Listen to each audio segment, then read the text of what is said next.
Look at us fucking setting up our mics and shit. Us Like, setting good. it up. I spent so much money on this mic. How long did it take to get there? I mean, Oh, listen, they literally told me though that it wouldn't go back in stock until this Saturday, and they lied because they love to surprise me. And they sent it on Thursday. You had already set up my expectations, you know, but like they just keep on like it's like a cute boyfriend. Amazon is like Amazon Prime specifically is like the cute boyfriend out of all the like delivery services during quarantine. Like they like carefully place your shit on your doorstep and they take photos and send it to you. I've been waiting for the day where I get the drone to come to my door because I keep seeing that on like all the ads Drone? and stuff. That Yeah, can't they be have these like real little though. drones that fly in and like they fly to your doorstep and it's just like, it's okay, Amazon's here. And I'm like, But oh my God.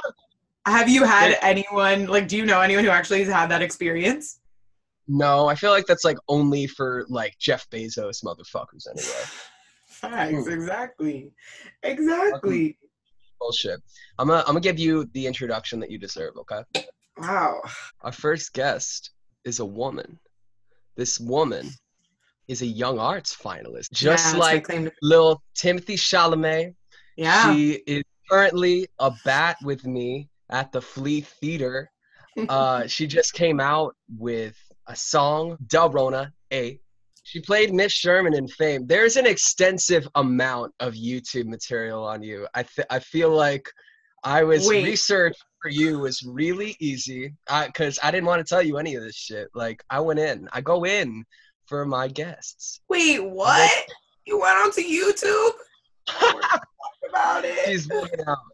She honestly, she's just being humble. Everything she has on there is fucking phenomenal. I'll have you know. This is Jessica Yeah, Darrow. sometimes I think I peaked in high school because I was literally doing like 6 musicals at once. I was so busy all the time. Wow, look at you. Fucking Patty LuPone over here. Jeremy Pope Literally, over very here. inappropriately Patty LuPone at like 16. Like no 16-year-old should be playing Mama Rose. Like what?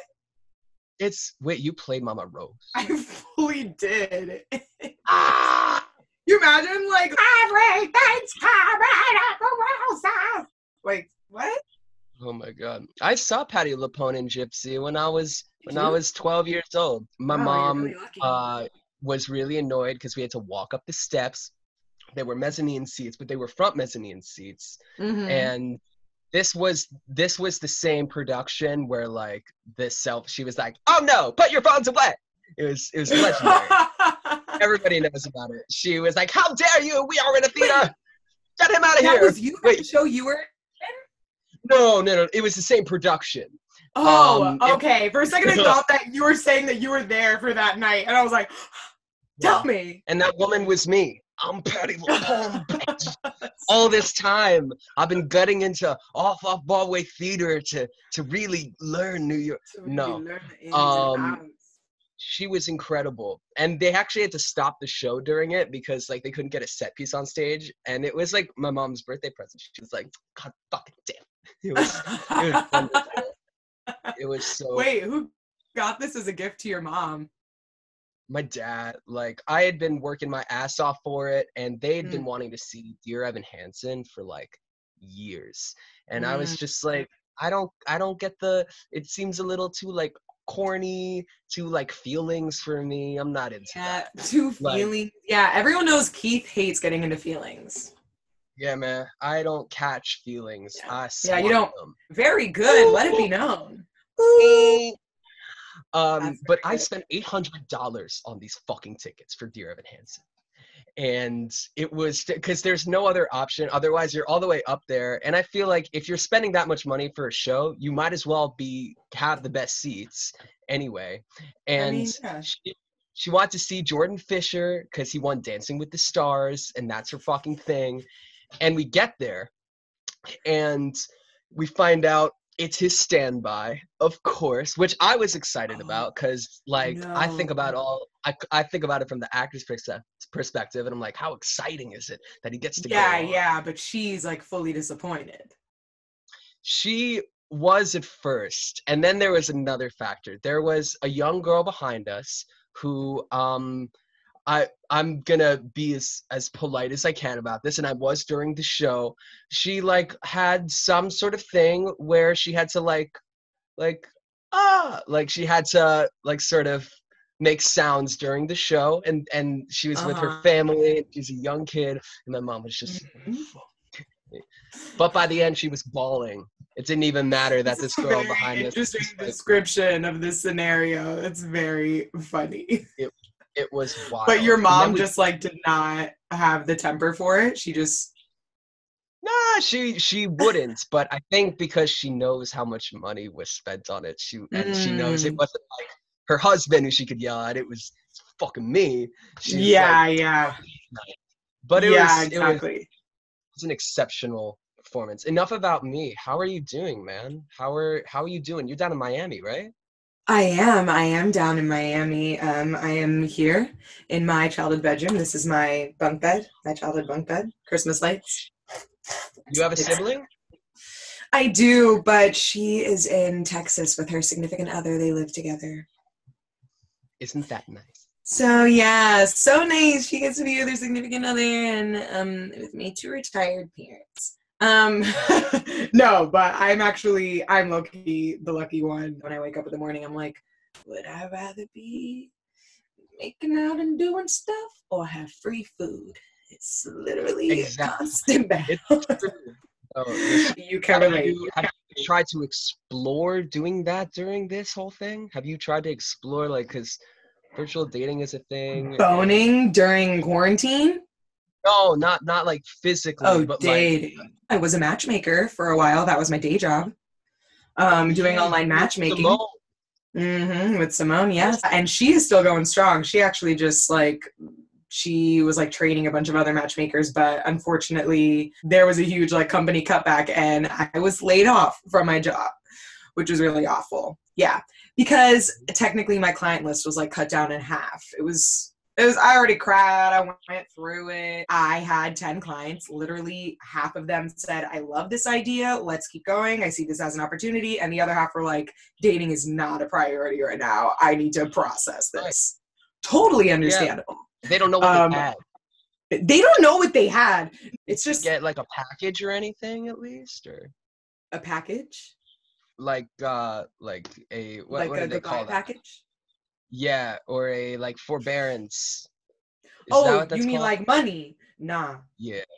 Damn. I didn't get shit. So, but I applied for unemployment and luckily, thankfully, I am very blessed to have gotten through to them. It took a very long time and I did my fair share of freaking waiting. Yes. Lo and behold, the process ended up becoming much simpler like after I like really had to push through it. You really have to feel like you're at rock bottom with unemployment in order to feel the like true reward afterwards. It's true. It took me like 3 weeks, and what happened was like the reason I started this podcast was because I wanted to make it about people who were affected by COVID. I lost my touring gig the week before Broadway shut down, so I had already had my suspicions that the world was changing.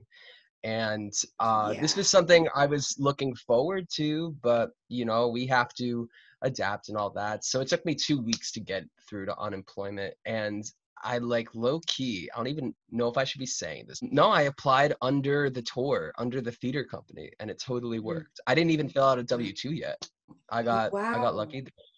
But I had proved that like I had worked in New York long enough, I have so many fucking jobs. It's crazy figuring that out as an actor. I was like, do I fill this out as a gig worker who's like done a handful of commercials here and there? Do I like put that information? Like I didn't freaking know what to do. Like it's crazy how left in the dark everyone is, but the thing is we're all going through it together. So people's true colors are really showing right now, and it's in a very interesting way. I like talk every day to my childhood best friend who literally lives right behind me, but she can't even she's not even quarantined here because she's been living in Boca. I don't know if you're aware, South Florida. Boca Raton, is that what it's called? Yeah, Boca Raton, Yeah. which translates to mouth of the rat. Yes, she is in Boca Raton, and she's there with her roommate, who's also my best friend. And I thought that me coming down here to quarantine with my fam would, like, another perk would be the fact that I would get to see her and hang out with her. But she's literally not even here. So, but we've adapted and talk all the time. And when our lives are like way busier and like actively happening, we like barely have time to chat. It'll be like once a month, and now it's literally every day, which is amazing. Yeah, that's sort of starting to happen with some of they were acquaintances, like at best, but I have a friend who ended up, he's like 3 years older than me, and he lives 2 blocks away, and we ended up going to high school together for 1 year, and then he had gone through like a bunch of different college experiences. Experiences. It's the Moscato. Blame the Moscato. I got White Claw and a Yeti. I've never had a White Claw. Never. What? No, none of that. None of those claw shit. What? It just sounds like Red Bull. I'm gonna stop you right there and say, if you are not educated about a topic, don't you talk smack about it and get his name out your mouth. Because White Claw never did nothing to you, and it is not like Red Bull. You do not know the facts. Keep your comments to yourself. Tell me the facts, Jessica. Tell me about White Claw. Facts are, it's 100 calories per can, and it's freaking delicious and refreshing and no guilt, and you can consume it all day long, and no one knows if it's vodka, if it's rum. It's probably vodka, but no one truly knows. But it's great, and it does the trick, and it's 5%, and you would do that with a beer and gain so much more weight and nastiness. It's true. And at the end of the day, opinions on alcohol are just right or wrong, okay? And so you went to Rutgers University, you went to the Mason Gross School of the Arts. Mason Gross. And part of that program is going to study in London. And I didn't want to bring it up until like unless it naturally came up, but did you get to study with Mark fucking Rylance? Oh my God. Well, no, I didn't. But the freaking class after me did. Damn! We actually had an ongoing joke that he is Daddy Rylance. So we actually my whole acting company that I stuck with for 4 years at Rutgers, we all call him Daddy Rylance. So we saw him actually, we saw a play that he was in. What was it? Was it Richard III? Might have been Richard III. 12th Night, maybe? Oh, no. It wasn't even a Shakespeare play. Farinelli and the King? Right? Farinelli and the King! Yeah. I'm like trying to say The Emperor's New Clothes or something. It was amazing to see him in that. It was very clear that like we felt like his wife like very much like wrote that for him. But I wanted to see him do Shakespeare so bad. I think for some reason, I feel like we saw him in something brief, but he never had like a personal workshop with us. He did with the company after us, though, and we were all bitter about it. But I brought that up. That's so shitty. Yeah, this is a chord for me, Keith, and you didn't even know. No problem. I also wanted to ask you about like growing up in Miami and like how the arts had an impact on you, because there's a very specific arts community there, and I don't really know much about it, but I know it's thriving. I know so many people that have come out of like all different art schools in Miami, and it sounds dope. I think you could very much make a career here for yourself if you're already like established and no peeps. But like New York is very much, everything is accessible, and all like struggling upcoming artists and making work together and like raising each other up. Whereas in Miami, there isn't much of that, at least not in acting.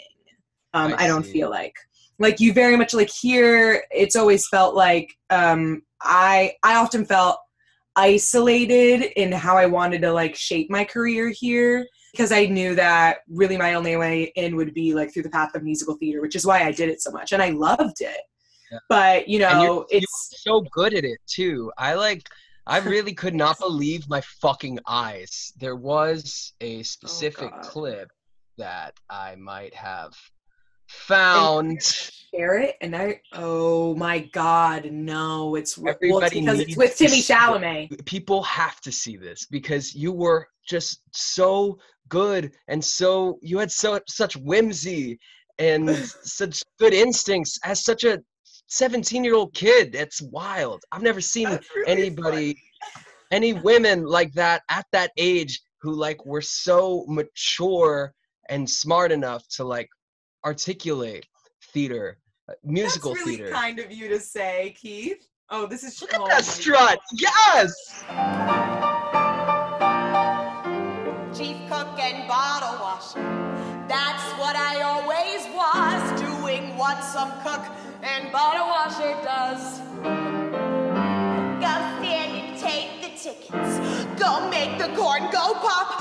Bread to bake and beds to make and rugs to shake and floors to mop. Then when we break at 7, up comes my thoughtful bet, saying, "Hey, why ain't my dinner ready yet? Oh, what heaven life can be when you're chief cook and bottle washer like me." Chief cook and bottle washer, that's what I always did. Then I had the great good luck to have a kid. So now it's warmed the bottle. See what she's crying for. Bathing, wiping, rocking, typing, baking, taking, mopping, pop. Exactly like I did before. Then daddy's home at 7. Peeks in the bassinet, saying, "Hey, why ain't my dinner ready yet? Oh, what heaven life can be when you're chief cook and bottle washer, a big chief cook and bottle washer, chief cook, bottle washer, and baby maker like me." So why did you choose well, that I mean, specific song? I'm what made me curious. choose that specific song? Seriously, yeah. Yeah, do you know where it's from? It's from like some old musical with Cheetah Cheetah Rivera. I done a production of it the summer before at the sleepaway camp called French Woods. It was called The Rink with Cheetah Rivera and Liza Minnelli, and it came out in the 70s. Candor and Ebb, freaking incredible people, like greatest songwriters of all time, and their music has just always sat well in my voice because they always wrote like beautiful ballads for like belters and altos like Cheetah Rivera and Liza Minnelli.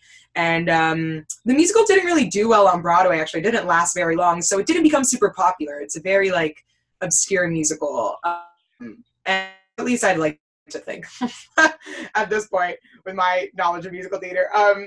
But at the time, being a senior who was like dying to find the greatest, most remarkable college audition song, I was like, oh, no one's going to choose this. And it was true. Like, I was very much I feel like I was the only person who auditioned with that song that year, because it's kind of like a peculiar song choice for this, like a really 17-year-old, you know, who's singing about like cleaning I'm doing the laundry. I got to take, my husband. Oh my God. Like, why was I randomly so good at that at 17? I don't know why that energy like sat in me, but I mean, you have that fucking moxie though, and that's why you're so good at it, because music like that. I'm like, what is moxie? Like, what?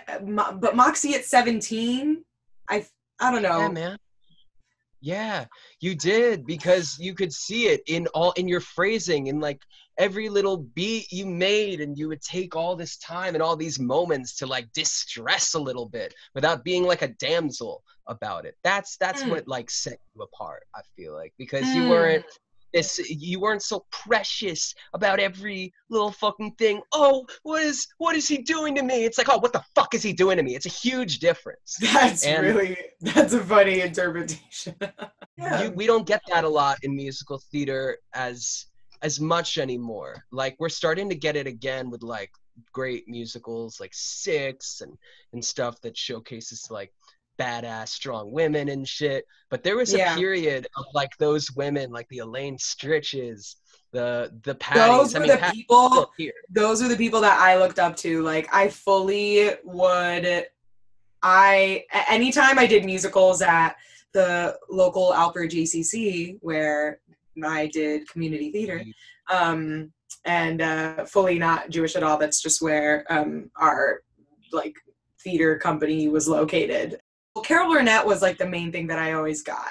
But I also got Bette Midler. But it was very awkward to be that at 17. At the time, I felt like I was like, oh, like, this is it. Sure. Like, this is what it's about. Just, like, act like you're older and you know what you're talking about, and this is how life's going to be. I know the meaning of life now. This is my personality.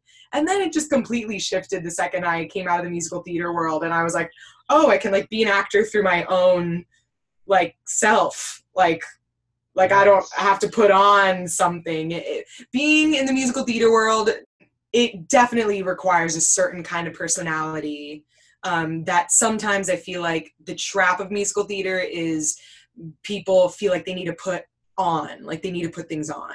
You have to grow out of it if you care enough about like making it a career. That's why like when I was applying to colleges, I had the opportunity to go to some musical theater colleges, and they were I remember us talking about this. It would have been great, and that's totally something that could have probably gotten me like gigs being in ensembles of summer stock shows and whatever. But something about like where you choose to study and like the freedom to, you know, I know you were in more of a conservatory program than I was, but what we had was a lot freer.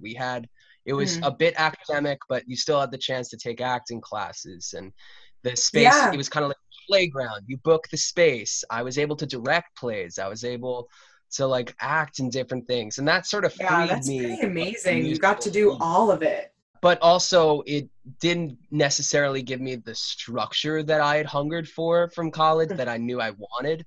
And I still sort of have to deal with that. But in another way, I'm kind of grateful I'm like untethered to sort of a specific way of working. Being a student, that's like the most important thing to experience, I feel like, you know, and really if you're questioning, you know, how, because deciding to be an artist is a really like big fucking deal. And, you know, a lot of people do it casually, but a lot of people don't know if they want to do it sincerely or not. Like and deciding to choose that path, opportunity to go to an institution, whatever kind it may be, is a really valuable opportunity to hone your craft and decide, at least get a start on like how you would like your career to start, and explore the different avenues and what feels best for you. And I feel like in your specific situation, it very much was a good version of that, a solid version of that. Yeah, it was just really nice to be able to find theater on my own terms. Yeah, exactly. Whereas I think, I mean, I certainly would not be the actor that I am today if I didn't go to Rutgers. But like something that I wish that they did a little more of what was like film, the audition aspect, the audition side. Because I got a fuck ton of training and classical training too at the Globe that I feel so solid about, and I can go to some places in my fucking head now because of it that I was never able to go before. I feel like if it isn't art, then you're not doing it right. You don't want to be one of those people. It's ideal to like get work right away. Like I have a friend who's like on a series already, and like he's working for like a certain like huge hitter who's like has his own studio and everything, but at the same time, okay, now you have to name him. Certain person in a certain TV. My best friend is Cole Sprouse. Ben Platt. Yeah, Cole Sprouse. Ugh. I always knew that Keith like fucked with Cole Sprouse mad heavy. Were you a Sweet Life kid? Yes, I had a severe crush on both of them. I saw this incredibly crafted tweet the other day. If you who chose Cody at the end of the day, that's what started your path onto fuckboys, honey. Oh. Fuck yeah. I was like, it's not true. I mean, Cody was always bringing down his brother. It was never about what Zach wanted, unless it was about a girl. When Cody was like, "Oh, so this is important." Like, fuck you, Cody. There's more to life than ladies. What the hell? Like, you're 14 with your buck ass teeth. Like, it's not gonna work anyway, honey. You got that Disney money. Why don't you just chill out and let your brother be? who he is. Take an interest in his fucking activities. This is becoming a very meta conversation about Sweet Life, and I'm here for it. Mr. Mosby. Let's dig into Mr. Mosby a little bit, because Mr. Mosby was played by a guy named Phil Lewis. Phil Lewis was arrested for manslaughter in the 90s. I shit you not. He went to jail, and in jail, he started teaching theater, and that was the way like he found sort of his restorative justice and found his way onto Disney Channel. True fucking story. You gotta look that shit up. It's so, I'm not fucking around, man. Yeah. He was in jail in the 90s. Yes. And then he discovered this in jail. Yeah, man. Oh, well, I think he had already been like acting actually, and he was like, well, let me use my skills.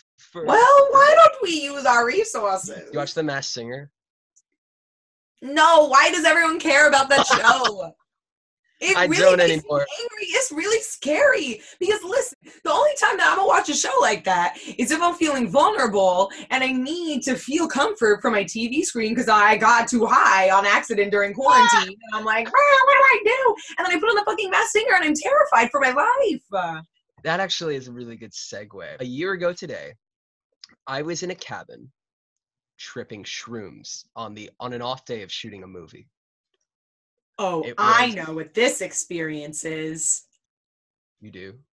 How do you know this shit? Wow. That was great comedic timing, Keith. That was, I know, because wasn't, I don't want to say they shouldn't. No. Okay, whatever. Yeah. I think I know what you're talking about. I didn't know everybody knew. It just so happened that the 3 days I had off from shooting were the days that we had all scheduled to go to this cabin. And that was literally a year ago today. That's a good segue. Let's talk about the Flea. We're having the Serials producers on in a couple days. Oh my God, that's a great idea. But also, talk honestly, because we've had our experiences, and I'm not going to say they haven't done great things for me, like having a space where like so many actors I know were just like, oh, I need to look on playbill.com for something to do.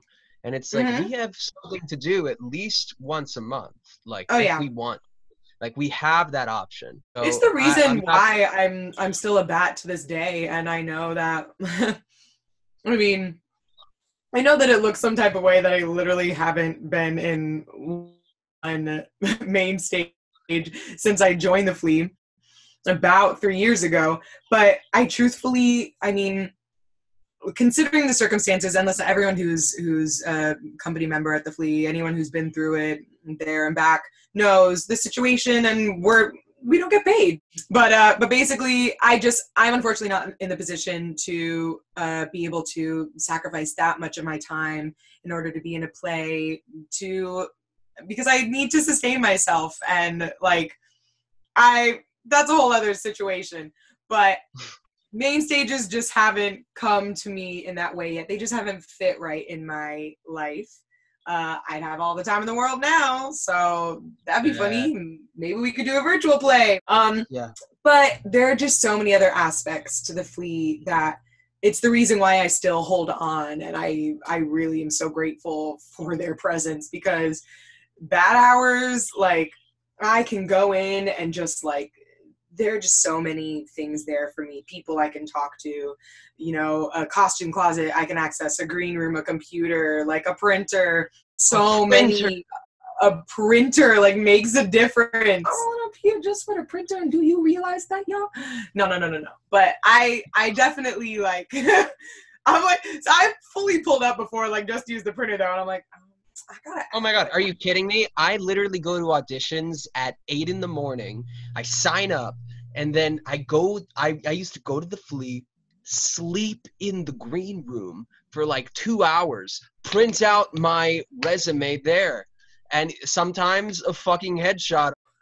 Yeah, and they have our headshots from all of our auditions. I will say though, the most fruitful like thing that I've gained from being a bat at the Flea is serials and the relationships I've made through serials with other actors, with other writers and directors. I show up for bad hours, and I fully like express my gratitude, and I always try to bring in good energy when I'm there because I always get it back.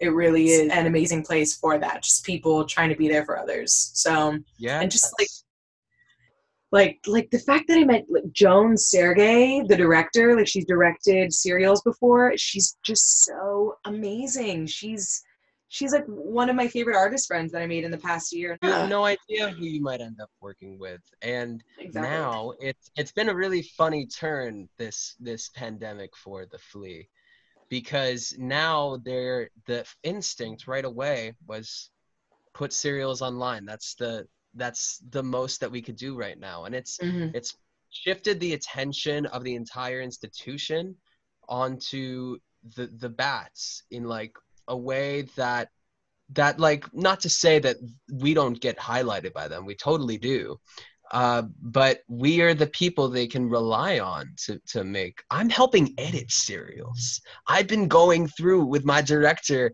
like, and learning video editing. I love the first round of serials. That was so much fun. It was tight. I was surprised we actually like pulled it together. Theater's taking a weird turn right now, and I honestly still don't know how I feel about like live Zoom readings. I just like plays on Zoom is very, very strange. I honestly am not a fan of it yet, but I think what serials has done, I think, you know, was very creative in a specific way. Because I would much rather watch like sketch comedy on Zoom than like, you know, Oscar Wilde on Zoom. Yeah, and it makes a huge difference. We started with the podcast last week. We're gonna do it like twice a month. We're gonna read a play or a screenplay of something, and we read This Is Our Youth, and it translated pretty well, that whole experience, because doing stuff with the Flea was sort of a lesson in like, well, this is an institution. So if you want our resources, we have to see that like you can hold your own with us, and like that battle has been a learning experience, and it's not even really a battle. It's just like, you know, they are trying to protect the house they built, and like exactly. It's a big pill to swallow, but I totally get it. And same. I was like, I need to build my own house. That's what it comes down to. I need to like make my own space. And and I think that you are probably number one best person who is an example of that. Oh, Jesus Christ. Truthfully, it's true. You are like king of finesse. It's very real and true, and you're always doing your shit, and you're literally like always doing different things. And it's sometimes triggering for me as someone who's a very self-conscious artist, and other times I'm just so proud and happy for you. Oh, yo, thank you. But for real, in all sincerity, you're just like head of finesse. Oh, and it's amazing. Spoiler alert! I have no idea. I'm literally learning. Spoiler alert! I don't know what the fuck. No, it's not true. But it's a good indicator that they agreed to let the serials producers come on, because that is something that had to happen. They trust me at the minimum. So I for sure. And the fact that you're editing serials too, you know, it's good. Yeah, I just know it's a lot of work from editing this. So I was just like, hey, I can help out. I said, do I have to really deep dark secret? Yeah, you do. I'm just kidding. I didn't hear what you said. Okay. You keep going in and out. What did you say? I said I have to tell a really deep, dark secret. Oh my God. Jessica Darrow, tell us a deep, dark secret. Okay. My deep, dark secret is that after I got my stimulus check, purchased 5 packs of press-on nails and 3 new bikinis.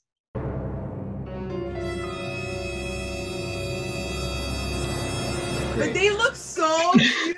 Like, look, it's Bad Barbie. That's what it's called. I got it at Target. Look at that pink nail polish. My mom is getting into that too. She's like getting her acrylics on. She's like, can you tear this off for me? I'm like, Dude, what? I mean, Okay. listen, we all cope in different ways. And like, I have purchased anything for myself this entire quarantine except for kitty litter to send to my son in New York. And I feel good now. I feel a release when I look at my hands and I in the backyard and bake until I cry into the novel that I'm reading, which is currently Memoirs of a Geisha. Why did I choose that? I don't know. Probably because it's long and I thought quarantine was going to be long. But anyway, it's a page turner regardless. But back to what I was saying. I need certain visceral things in order to get through this. And one of them is when my nails are done, I know my life is fucking put together.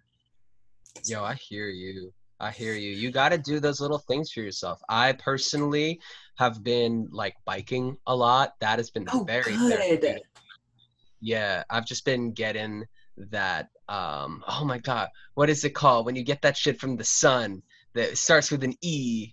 It's like Vitamin that E? good vitamin. I get that vitamin E from the sun. No,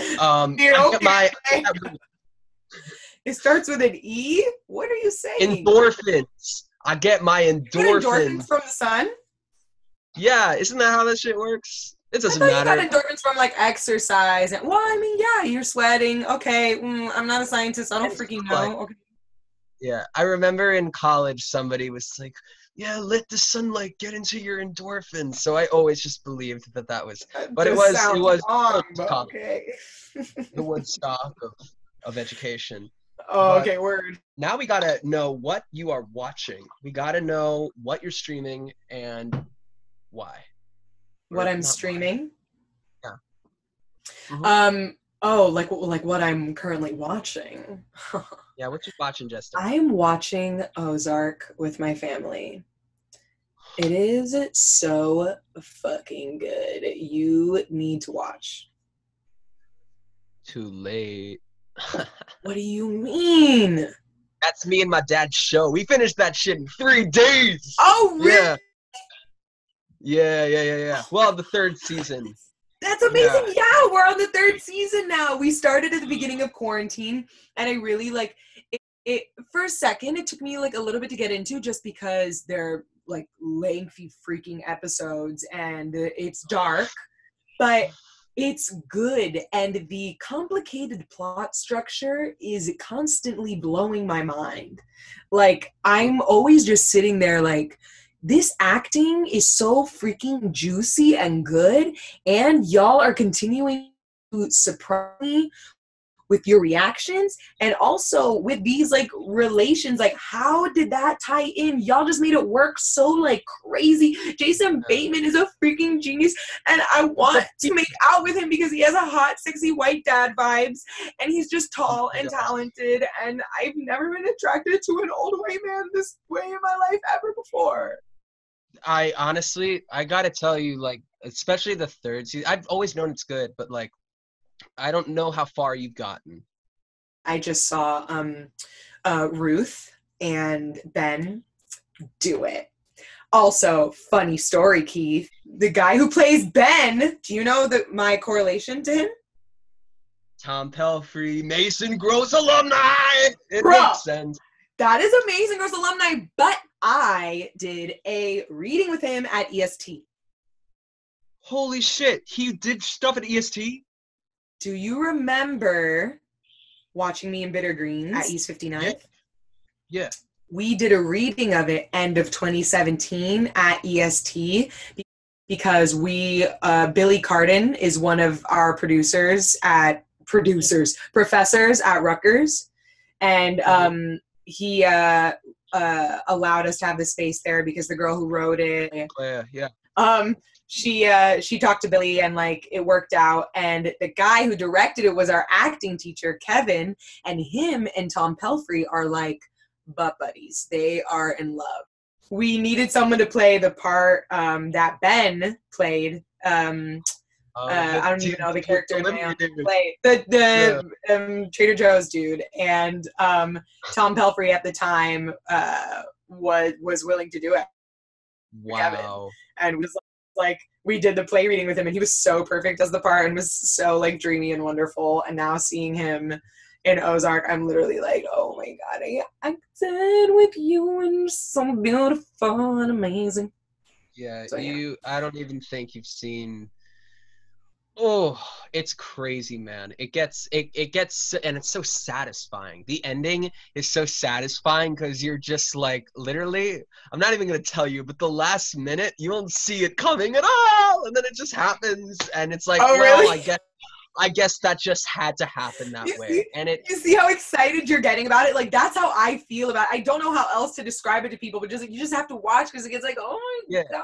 because it looks so monotonous. The tone is Yes. like monotonous, like Breaking Bad Southern drug cartel story with like the tone of like Jason Bateman's voice. All right, family. Like you don't see any of the depth from just like seeing just a snippet of it. When you get through everything and when you get in too deep, that's what's satisfying. I've been watching Schitt's Creek with my family Oh my for god, the first time. that was another thing that I watched at the beginning of quarantine with my fam. God, Yeah. The minute are you finished with it? I'm not. No, because the last season isn't on Netflix. That's what we haven't seen. We've only watched through season 5. We're on 4. We just finished the Christmas special, but Catherine O'Hara as Moira Rose. Yeah, another person who I like look up to as just like a funny lady. I'm gonna get up that one line that she says. I think it's my favorite line in the show. I got it right here. I know all about being left in the lurch for a fundraiser. Eva Longoria and I were supposed to perform our ventriloquist act for the Everybody Knows benefit for juvenile rhinoplasty. When she suddenly drops out due to exhaustion, I had to be both puppet and puppeteer. What the fuck? You can't make that like, I can't even tell if it's written or if she's making it up. But I know, right? That's the thing. That's the beauty of the show. It's like, what did you truly just come up with in this moment, or what was written for you, like freehand? Because that, yeah. My favorite. I also am just so in love with David. Like, I feel like personally, I'm a mixture of Moira and David, like even amounts, both.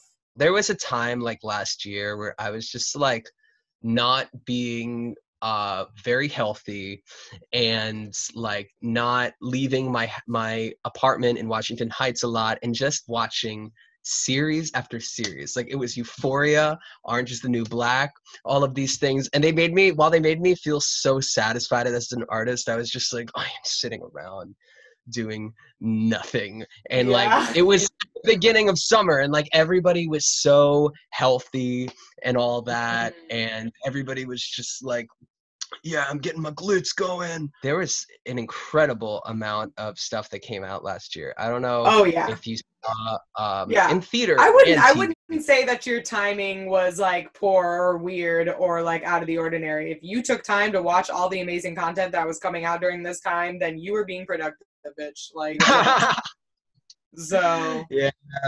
Oh man. It was just a very different time for me. Like I went back to the city the other day to get all my old clothes, and you know my parents are there, and they were like, we got to come with you, we gotta we just need to, we want to help you, so we'll stay in the car. And I'm like, no, a crazy homeless person will come up to you and cough in your face. That happens all the time. I like got mugged in East Harlem like a month before I left the city, a month before all this shit went down. So like, are you serious? You were mugged? Yeah, it's fine. I mean, I didn't have much. I don't keep cash on me. So like they were just like, I had $10. I lost $10. I was like, what? Please, I don't like fuck you. And this sucks. But like, you know, I'm not in. My dad taught me to like not be an idiot about it, because all that shit happens like all the way down the block at Columbia University, because the end of the end of that street is where that park is, like all the way on the west side. And my dad was just like, and I was so frustrated when he said this, and he's like, yeah, well, she fought back, and she should have just let them take her stuff and run away. And I was like, well, I don't necessarily agree with that, and I still don't. Like, I think it's a tough situation, and we react how we react, despite like what we think in the right. What's really right or wrong? Geez, in the moment, you can't decide. Like, yeah, exactly. So my instinct right there was like, yeah, just let him take it. Let him take everything until he feels satisfied. So fuck off and let I me. think I would probably do that as well. That is so comforting to hear. Honestly. Yeah, dude. I mean, unless I actually had my hands on some sort of a weapon, and by weapon I mean mace, that once, like every other Christmas, my mom buys me as a Christmas gift, and sometimes I throw it away because I forgot that I brought it to the airport and I'm about to go on a plane with it, and sometimes I don't. It depends.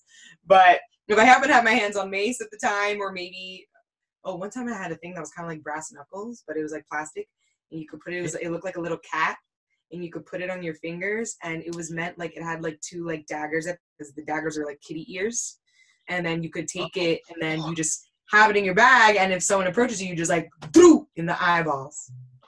Yeah, that's fucked. That's awesome, yo. Well, that's my retired police officer father's version of a good Christmas gift. So that was something I also had in my repertoire. But if I didn't have that at the time, then I fully would have just been like, here you go. Like, I'm terrified. I've had friends who have gotten arrested for like dumb marijuana charges. My idea of the police is very skewed and biased, and I was wondering what your opinion on that, because we're seeing all these people in the city, you know, getting it's mostly people of color getting like really abused by the police. And the police are clapping back, and they're just like, we are not racist. And honestly, if there's any way you want to prove that you're racist, be like, I am not racist. Everybody is a little bit racist. We know that song. We've heard it. It's like, it's very true that I grew up with a dad as a cop, but I'm very grateful that he's not a police officer now, because there's just like so much shit. Like, you know, granted, like, I mean, this goes without saying in every situation, no group of people should be like damned because of like what the minority of them are like doing.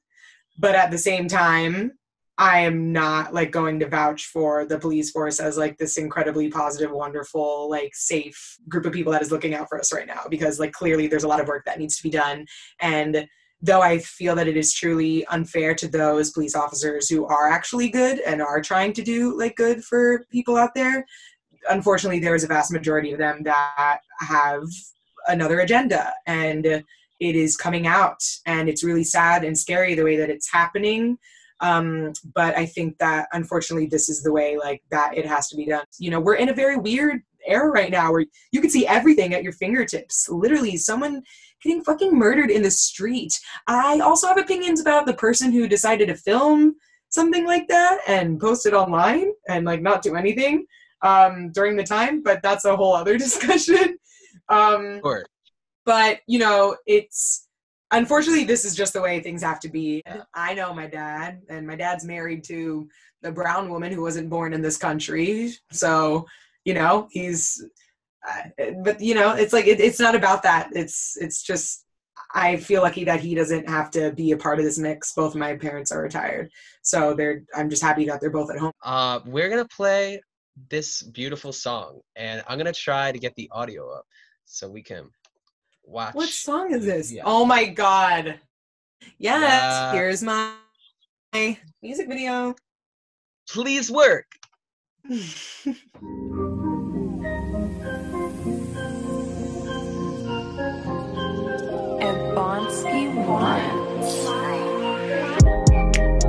a photo of my butt today.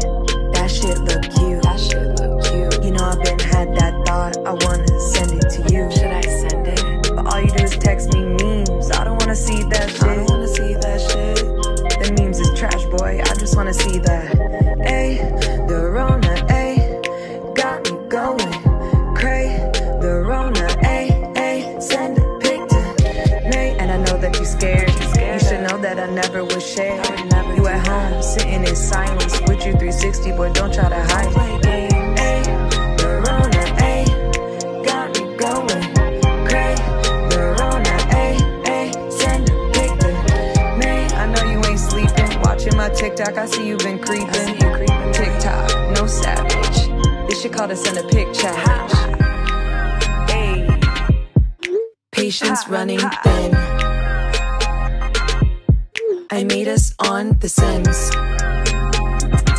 Maybe I'm sounding aggressive, but this lack of attention is getting oppressive. Ay, the Rona, ay, got me going crazy. The Rona, ay, ay, send a picture.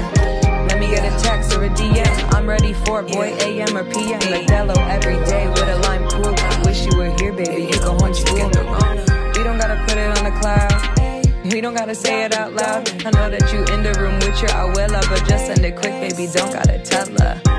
And if you wanna see it live, let me get a Zoom link or a FaceTime. You don't want no trace, I got the answer. Let me get a dick pic in a WeTransfer, bitch.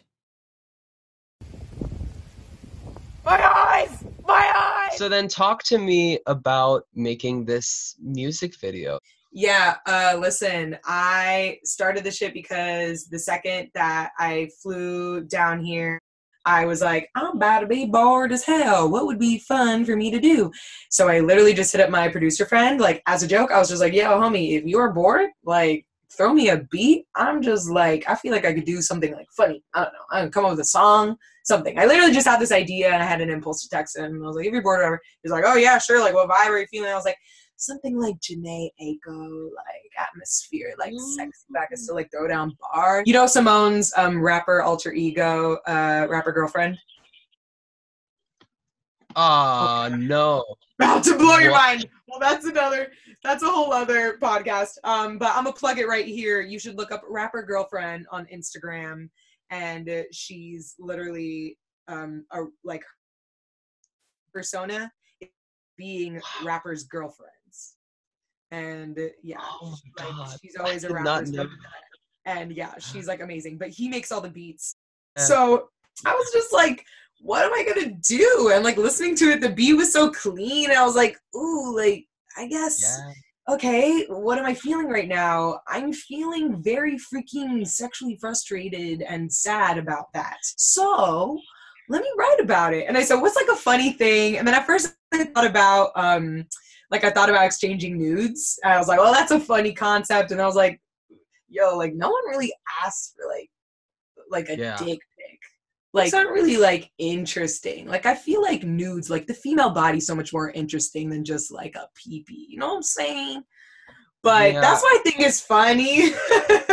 It's like funny that you bring it up, actually. Why? I'm sort of in a situation right now with a friend of a friend, and one thing led to another, and we've just been texting, and we haven't gotten to FaceTime just because it's been like cat and mousing each other throughout like the past week. And it wasn't like a crazy picture or anything like that, but a part of me was like, oh, is the expectation on me now to reply with a PP pic? And like I don't think it is, because I sort of am on the same thing with you, not you know, less conveniently, but like, you know, the human, and it's not like I have this like 6 packs of abs to be like my pic is just like me like, hey you. Like it can't be, if we go like any lower, like because I've lost like a shit ton of weight fairly recently without like doing a lot of ab work. Like my body's right now like a roller like a body that like it's this is a very great description, and it could only come from you. This is so beautiful. It's as if I was thrown from a roller coaster and my body was like, the fuck up. And like it's stretched out like all the way up here, but like right up here is like it's still saintly. You're crazy. Like, hey, but listen, okay, so what? So this is still a valid PB pic. Like it's all valid. Yeah, I made a vow to Whoever myself. you are, whatever you're taking a picture of, whoever you are sending it to is should feel blessed and grateful, and you should only give those things out to people who truly earn them. Listen, I'm all for it. I'm all here for, take whatever photos make you feel comfortable. Like, literally no one cares now about like things getting out like that, like Jay's news or the Vanessa Hudgens like naked photos that came out in like what, 2007. Literally no one gives a fuck about that now, because people who take time to actually like have an opinion on that are sad because they are too afraid to do it themselves. So like it truly doesn't matter, because Instagram has just changed the game with that. And shit, Instagram you know? has fully changed that. Fully, you are so right, and it is literally a form of self-expression at this point, and how you're feeling at the time. It's just you feeling yourself.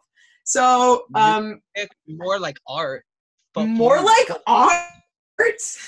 And that is going to be the caption of the nude that I'm about to post on Instagram right now. Okay? No. But like, for real, like, but point of this is, it's just a funny thing to talk about. And it's a funny thing to like, I was like, I could rap about that. I feel like there's a lot of like puns I could create around that, which I ended up doing. Have you been writing? How long have you been writing stuff? Like, I didn't know that like you wrote lyrics and shit. This is my first time writing lyrics ever. Look at you. Look at I literally, that's what I'm saying. I literally was like, I'm freaking bored. Let me see what I should do. I was like, oh, okay, like, I guess I'll just make this. Oh, that'd be funny. And then, I don't know, once I started writing, I was listening to the beat. It was really hard, because at first, I didn't know how to approach it. Like, what am I going to do? Write words and then try to bring the melody into it? No, you truly need the beat first. And from the beat, it like inspires you to sing about something. And I asked for advice from an ex-boyfriend who's a rapper. Several ex-boyfriends are rappers. But this one is particularly successful and lives in LA.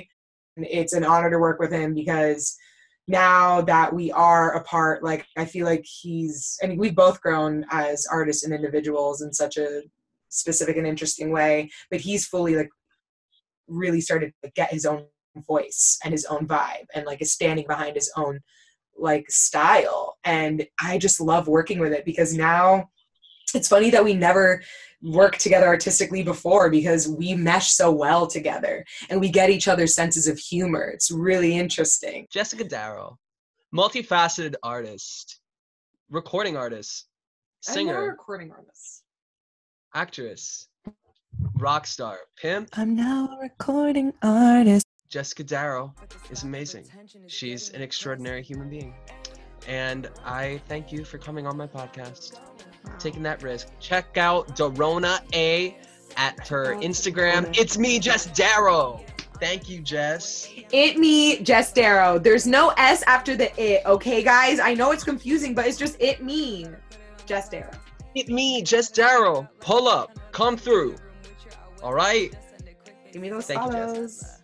Yeah. If you wanna see it live, let me get a Zoom link or a FaceTime. You don't want no trace, I got the